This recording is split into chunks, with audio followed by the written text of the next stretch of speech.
Bonjour. Bonjour. Pour la troisième fois, je crois, depuis que Bandi va intervenir.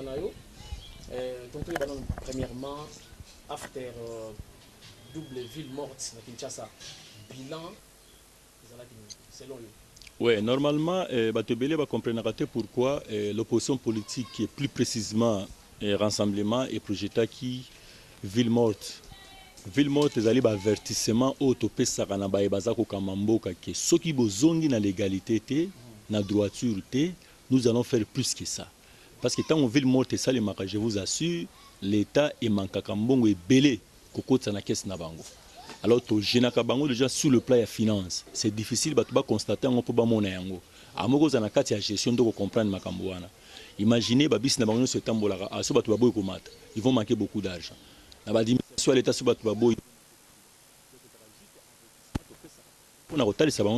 Ceux qui besoin de nous allons faire plus que ça. Moi je pense que ville morte au autodéclenchage qui mi balé et trouver solution nango. Car bango moko bat bazo kamba biso na définir ba yebi importance nango makasi mingi koleka. L'impact la ranine pour na peuple parce que oui, bango zangi ba recette ya jour moko deux jours mais ce vis-à-vis la population impact nango zangi. Yango nazolo baboye. Bato bazo kamba biso na défi. Biso ne topesaka bango mbongo toza ko renforcer bango po basala biso mabe o baza ko sala na yebisa yo likambo etali peut-être kosomba tenia ba militaire biso kana topesaka mbongo wana alors tango biso tokopesa bango mbongo ba militaire bazwi mbongo wana bazwi makasi basombi ba carburant basombi ba minduki c'est pour que retourner contre population et ce peuple là boy déjà kopesa mbongo wana ça prouve déjà que ba comme une difficulté donc pour na peuple conséquences nango ezali à long terme. Ils ont à court terme été, mais ils ont moussala makas to sali na makambo Italie ville morte. Pour toi ko empêcher ko pesa mungu na mbongo pour yeba na ko sala biso mabe. Alors, to kendi mbangu na déplacement ya CG. Yango problème ni na CG na bino Kaboni Jean-Marc Kaboni wa Kaboni. Ba kwenda futuka boya nini na poto. Awuti ko ya kala mingi te. Akeli susu ensemble na président Félix Tshisekedi. C'est comme si solution est dans la poto. Non, par solution déjà, Essengeli Kolobatouba Longola Likanisi qui est solution Yamboga Nabiso Kouta na poto. Parce que le président Tshisekedi nous a dit les peuples doivent se prendre en charge. Il n'a pas dit que beaucoup de poto. Le déplacement du secrétaire général Jean-Marc Kabundi pour un voyage général Liboso, ils allaient juste à une invitation à socialiste parce que l'UDPS fait partie de parti socialiste dans le monde. Alors, la manifestation raconte aux États-Unis. Voilà pourquoi le secrétaire général il y a eu de paix, ça sera qui déplacement pour répondre à l'invitation à Bisso, c'était un peu dans ce sens-là que nous étions entrés. Secrétaire général à Kendeki, pour répondre. Et puis, si j'ai amené nos yazouaki kuna, bapona ki yé, pour l'obéla au ezali démocratie, na kat na mboka na biso, na bamboka o ba dictateur, bazama kasimi collègue.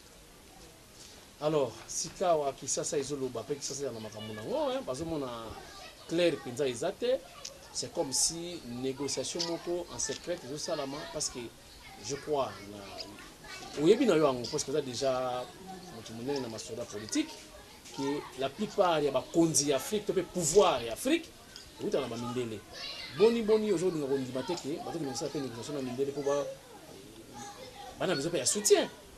Non, moi je pense que l'UDPS c'est un grand parti politique. Nous avons au moins 52 fédérations dans le monde. En dehors de la fédération, tout ça sur le plan interne, il y a aussi d'autres fédérations sur le plan externe.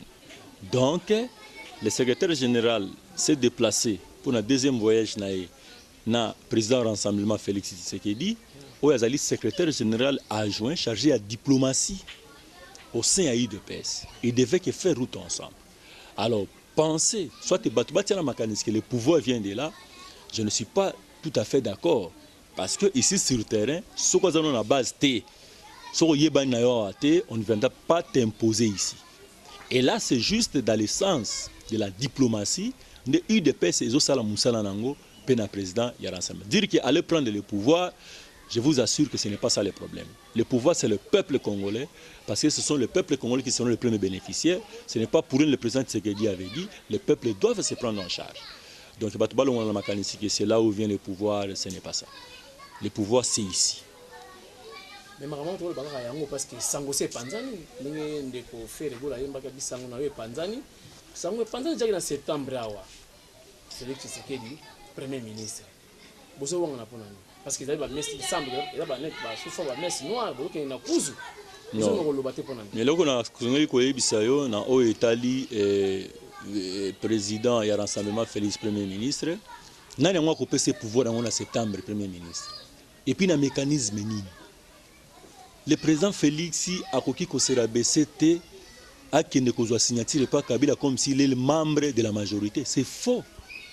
Pour que Félix a accédé à poste et à primature, tous en a besoin d'un accord, d'un test où il faut protéger que ce soit Félix qui est le premier ministre, que ce soit Bangoma ou la majorité.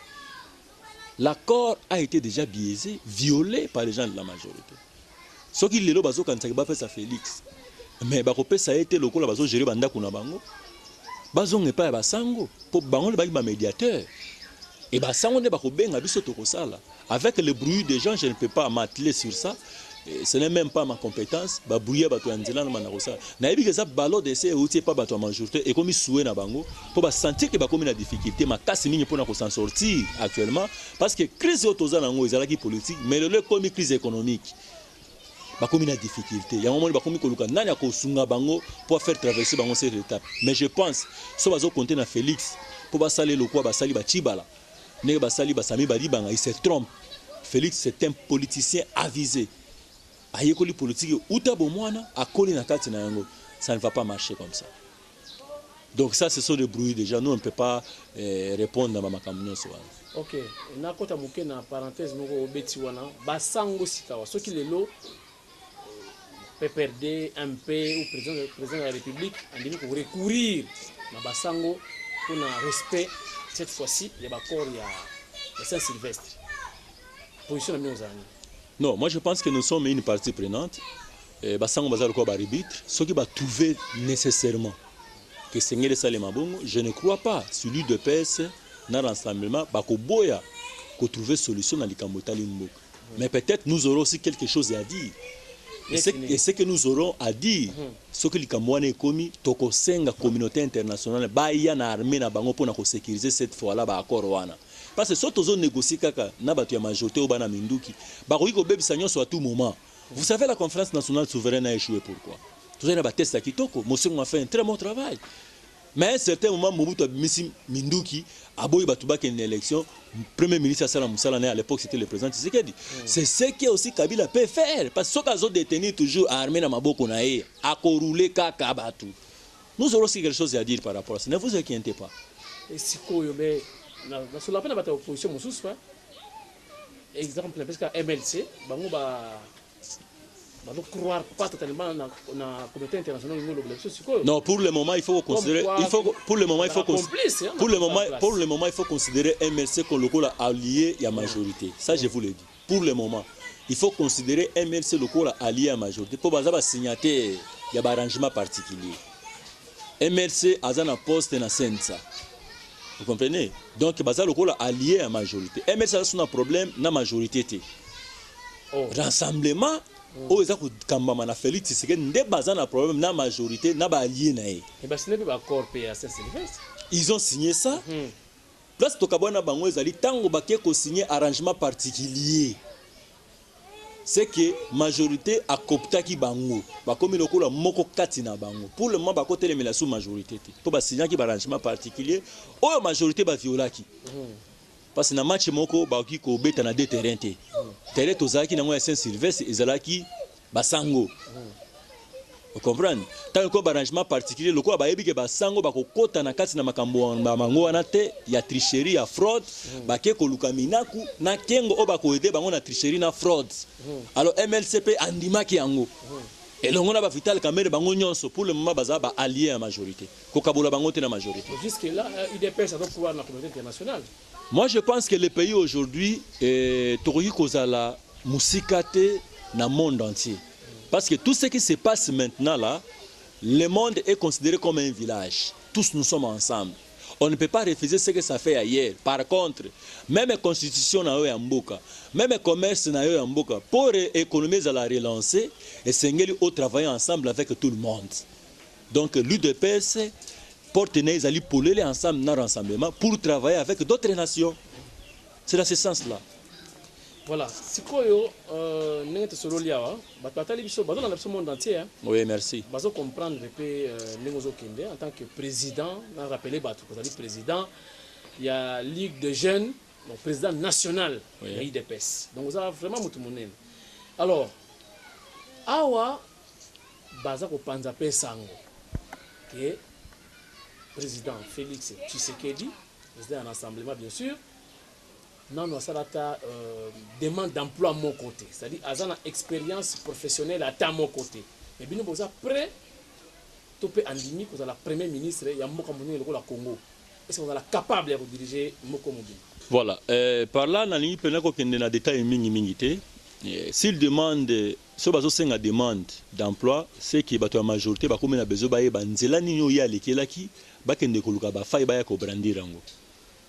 vous comprenez? Mais aujourd'hui, parler de président Félix qui demande, à ça la demande de mon côté, je suis en train de me poser la question de savoir. Dans le domaine, il y a travail. Il y a deux catégories de gens. Il y a les créateurs d'emploi, il y a les demandeurs d'emploi. Les créateurs d'emploi, à Kokomela, nani demande d'emploi pour embaucher dans mon salle. Ah, je vous dis que Félix est un créateur d'emploi. Batouba Yebi, Azalaki na entreprise na mobimba bana ko ivrer en Belgique, Batunyo Sobayebi, il a créé l'emploi en Belgique, na mboko eza sérieux et puis ça a tourné. Ce qui a continué qui na ngote po politique ya mboka na ende bendiye. Alobi yaka na mboka na po bunde na mboka na yo. C'est pour cette raison, c'est connu partout, tout le monde le sait. C'est connu partout, je n'invente rien. Batunyo Sobayebi yango. Alors actuellement, demander que l'expérience moko exacte, je ne sais pas l'expérience d'après Bango, na appréhension, na approche de Bango, expérience c'est logonine. Parce que Félix a œuvré là, secrétaire national chargé de la relation au sein de l'UDPS, un grand parti reconnu dans le monde, na Libanda comme chargé de la diplomatie pendant des années. Vous comprenez? Je ne sais pas. L'organisation d'un parti politique est différente dans l'organisation et à l'État.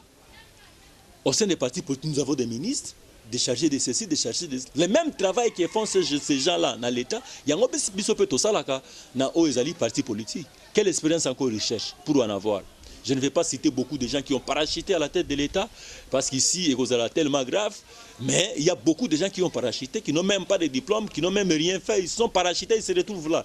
Donc là, c'est une forte distraction, ça ne sert à rien. Ce que les alliés, les cas, la majorité, Félix Boutou, pour ne bon de la ça est place. Félix, n'a pas de place à Boutou, c'est ça le problème. Ah ok. Bango ne ba yako lukena. Yamba bango quand même. Tena butu en tout cas ça va passer yamba bango. Basola mingi na bato bazaka tout autour batika ba message pas tout autour. Na butu bino bona manduki azana munduki te. Na butu bosonel likamunda. Azana insécurité. Azana insécurité. Ok, Sikawa, ce qui d'accord. Il y a ça Sylvestre et Simbi. Vous avez raison. C'est-à-dire gouvernement transition sans Kabila procédure en oui. Non, moi je pense que le Kola Mboko continue jusqu'au dialogue en dialogue. Je crois qu'il n'y aura pas un troisième dialogue. C'est ça la position de Rassemblement et de mon parti l'UDPS. Mais le président Félix avait annoncé que la majorité va replonger biso lisusu na difficulté. Ba tie su mboka na passe. Soki ko sengaki to solana bango pona biso de Joseph Kabila à Libanda. Et puis, toqué dans la transition, il y a Tango Mokuse. Il a bien précisé, il a dit de 6 mois. C'est ça le problème. C'est quoi? Donc, on a pas procédure, il y a désobéissance civile. Non, procédure à désobéissance civile. Déjà, tant qu'on a rassemblement, il Mikolo Koya. Toko ebisa na peuple ba futa lisusu mai te facture. Ya on a ebisa ko ne bandeli. Tant qu'on te futa ka mai. To futi facture, tozo pesa monguna mbongo ba moyen pour ya ko menacer biso lisusu na semananga. Parce que minduki basoma ona mbongo na biso ba facture, minduki bateni basoma ona mbongo na biso, ba karibira ba mituko na bango ndenge nga mituko na bango, fonctionnement na bango na ba mbongo biso to futaka. Ya ngo rassemblement raisonnable bo. Esengeli to privé bango na mbongo wana o permettre ba sala ba mouvement na ba déplacement. Tant qu'on va lancer à bientôt des obéissances civiles, na paiement ba facture, na ebisi o lelo ba facture ma ekiti. Donc, Bakiti va facturer, mais Kiti a raté. Alors, le peuple congolais comprend déjà que Batouana a une mauvaise penser pour na bango tant ba yoki les opérations civiles na nzela ba kitisi malamu ba facture maintenant ba kitisi dépôt des opérations civiles izaka na nzela ekoya. Ok, namoki koyaka soki ba accord est respecté, mais soki ba accord comme respecté c'est fini ko ina mai. Ouais, nous avons besoin maintenant d'un gouvernement, nous avons besoin d'un gouvernement sérieux. Au sokazi ba mbonga ba facture eza pona koya ko torturer peuple té, mais eza pona ko sunga peuple. Ce gouvernement responsable yé. Pourquoi tu ressens la peuple ba futa facture té? To ça va futa facture na bango. Pour gouvernement sérieux ezali yé, mbongo na to kopesa facture et ko kena gestion et ko bongsa mboka et bongsa balaba. Mais oh nyonso mbongo zokota oh et ke na pa na ma papers. To zanga ta mbongo élection. Yango tolingi soute batona bazo mbongo batina ngona pa na ma papers na libanda. Avant dernière question nangai, est-ce que vous croire ce qui bazongi nanzela président ou mouvance présidentielle comme vous voulez azongi nanzela pour un respect d'accord ya Saint-Sylvestre. Est-ce que Kabila a travaillé kitoko na premier ministre naye Félix Tshisekedi et ko simba te batunde bazo comprendre accord ya Saint-Sylvestre te. Même ndeko batie président Sensa il ne comprend rien na fonction ya za yango. Soko tali bakor en Saint-Sylvestre na loba na beaucoup c'est lobby nini. Et le but local ndeko Joseph Kabila kokaki ko organiser élection telle la date prévue, yende a plongé mboka na difficulté. Sur ce, to kamata to tia e pembeni. To pesa bokondi na président Sensa et a contrôler gouvernement na seni pour organiser élection. So tozu mokondi ya sikande to bengi ndeko Joseph Kabila yaka ça remise et reprise. C'est ça l'idée générale. Il y a Oezali, accord à Saint-Sylvestre. Le col a l'ingité, il y a un moment dans tripoté. Timukolo Alelo, Alingi Premier ministre, oh, il y a qu'à contrôler. Alingi, président Sensa, oh, il y a qu'à contrôler. Nazo Kamoma Kassimini, comme on a découvert dans la présidence à Sensa, Tissi Kwazo va pouvoir à Zanangote, Azo continue Kolanda Kabila dans ses mains. Il y a encore Kolanda sous Kabila dans ses mains. Il y a Zali présidence à part. Il faut faire à part, Asana Makamunae, Yenda qu'à contrôler le gouvernement na Seni, et ça sous Kabila te. Mais banda fanda ki na kiti azoyi batia ko banda wapi akosuka eza pasi kotanga na kimukolo pasi ndeko lenga ko yazu diplôme na age mukolo ndeko tata tizikale mutazo ngisa classe abi na mono zana courage mekende kotanga atangi pe na université mongo ya simanda ko pona campus nga ko kate ana difficulté makasi ya français ngamona yoka ki etango aleki azulu babi azosenga nzamba sunga nzamba ko sunga muto auti na tricherie na fraude ayebi même pas makomi ya nzamba nzamba sunga muto auti na tricherie na fraude te place azali bloqué. Voilà, lettre est comme une lettre secrète ou diplomatique. Il y a comme une lettre ouverte. Sur Internet, c'est le rapatriement d'accord de Félix Tshisekedi. Moi je regrette pourquoi lettre Izelaki il y a ba commission et le comme lettre ouverte. Parce que le problème d'abord c'est quoi? Tout ça là qui trois commissions. Izelaki na commission la famille biologique, famille politique, aux habitants IDPS, na famille biologique à président Tshisekedi, na gouvernement. Na gouvernement na kotangiro ba komba bato bazalaki. Ndeko Shadari azalaki. Ndeko Kalev azalaki. Ndeko Bisengema azalaki. Ndeko Kimbuta azalaki na côté na bango. Na côté na biso secrétaire général eteni azalaki.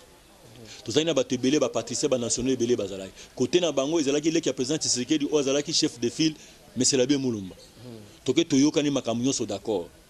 Totie na signature famille biologique batie signature biso famille politique totie signature etikali bango ndeko Shadara komo tambo na mukandana partout akende boyazonga nango akende ba signature ya ningo pesa te tozo zelande a signé to bengana to fanda ensemble pour to lancer yango officiellement to kamo lelo komi ke lettre wana et comme déjà lettre ouverte siko to banda ngo ndenge ni po photo zonga na ba commission parce que commission ne ko kufate ne to yokana bango commission ne ko banda tinenga obseke ko salema ne to sala exposition commission ne ko kufa mukolo to contrôler président Tshisekedi siko ba lancer lettre ouverte mais ba commission mo to kutana ezate ils ont tenté de bloquer ça politiquement.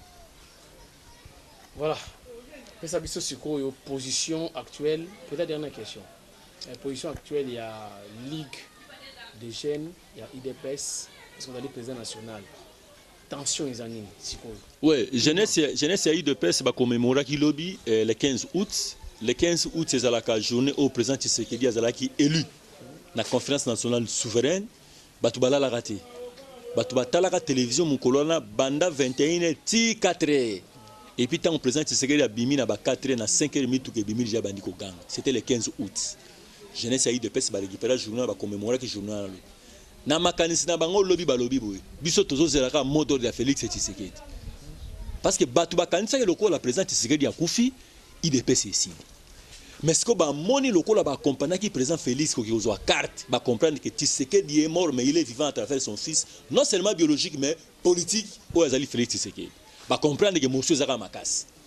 Alors le quoi va comprendre que mon seul zaman jeunesse a eu des pèses par le bibo biso ne toi ba perdant ba vie na biso ne za robeba malgré jeunesse sebele ba ko na ba football na so benga bango ba na politique parce que football ato ke yo sepelo suka na ngonza le osana na libumu so mboka ya malamu te o kausa mungongo o konyokwama to bengi ba jeune nyoso ba lingi politique ba onyoso ba landaka musique ba onyoso ba landaka football ba ya ko s'associer na jeunesse a eu des pèses to délivrer d'abord mboka de football yo koma elengi soki boyete tokosepela ta tozwi ba 250 coupe mais mboka ebongi te ezaka passe tosenga bango so baya sima jeunesse ayi de pes pe jeunesse ayi de pes bango nyonso bazali sima ya secrétaire général Jean-Marc Kabound pe Jean-Marc Kabound na jeunesse nyonso ayi de pes biso tozali sima ya président de rassemblement o azali Félix Tshisekedi donc na sengi na bango baya to continuer lito ti to ko atteindre objectif to kolonga de qui me sengeli okota na mboko parce que biso ba jeune nde toza ba perdant lelo o ba jeune ebele bazotanga na ba condition moko médiocre il y a pas moyen d'étudier bazoki otanga na ba condition médiocre ba futa minerval na bango moko mais lelo nazo yebisa yo ba professeur baza na grève. Pourquoi? Parce que le gouvernement irresponsable ba médecin en grève ce qu'on continue beta ban ndeni au continue se distraire ndeni même musique au ko ndeni. Donc c'est difficile. À ta pour tant aussi ici classe, misal les até ba 5 ans d'expérience. Parce que ce que 5 ans d'expérience, c'est que vous avez exclure dans secteur et emploi pour ça la musalate. Les loges jeunes pour Kobala, ils rêvent. Quand on va pas en coûte, c'est tout un problème. Et bon on somba voici. Il donne coûte ko Taïwan. Et ko Taïwan. Exact. C'est la jeunesse qui est perdante. Voilà pourquoi tozo benga bango nyonso. Ba ya to sangana. To ko isa parce que mon goût la place azali, ndako na bango komi ya koningana. Parce que soubassement juridique ezali soute et yeba que soki mboka ezali na soubassement juridique ya makasi te je vous assure mu pepe nyo sekuya eko beta yango eko isa yango alors baya to sangana parce que mu pepe DJ c'est beti bango bazo be solo wa salate ce n'est pas différent de ce qui s'est passé lors de la conférence nationale souveraine to sali ba test kitoko Mobutu abandi ko tripoter ti Laurent Desire Kabila bimaki même chose toke na accord à Saint-Sylvestre au lieu to appliquer majorité babandi ko tripoter tripoter ote boete suka na ngomona boye abimi mais biso to simba kamando kite biso to kozela oya kobima wana biso to za toujours ba respecter wa test to kosenga toujours esengeli mibeko parce que lui de peuple ça toujours milité pour un état de droit pour na biso esengeli toje ezala nase ezala likolo munduki ezala nase. C'est ça un état de droit et la démocratie. C'est ce que nous avons besoin dans notre pays. Pour que nous soit respirer place à ça. Mot de la fin, na part na yomo. Oui, je vous remercie d'abord na sepeli mingi na invitation na neye boye koluka biso poto le kana kopesa makanisi na biso na o etali mboka na biso. Je crois nous avons eu à parler ba point oza ko éclairer o ezaki ba zone d'ombre o nyoso ba bazo yo kaneza biyoka yoka o biso to lobi neza ndengwana. Actuellement peuple congolais ezala ya majorité o ba kumisa bango ba lembi déjà ba komi ko bisa biso abi awa to yaki to yaki koluka misala pesate biso to bisa bango misala ko ya so to longoli ba konzina bino ba ya to sangana alternance salima na mboka pour trouver compromis. Merci beaucoup pour Navino. Je remercie aussi mon secrétaire général qui est maintenant en voyage dans le président de l'Assemblée Félix Tshisekedi. Place Bazali, Basala Moussala Kitoko. Peuple nyonso jeunesse nyonso makansi na bango pe matoyi na bango zepa na bango. J'ai dit. Merci beaucoup.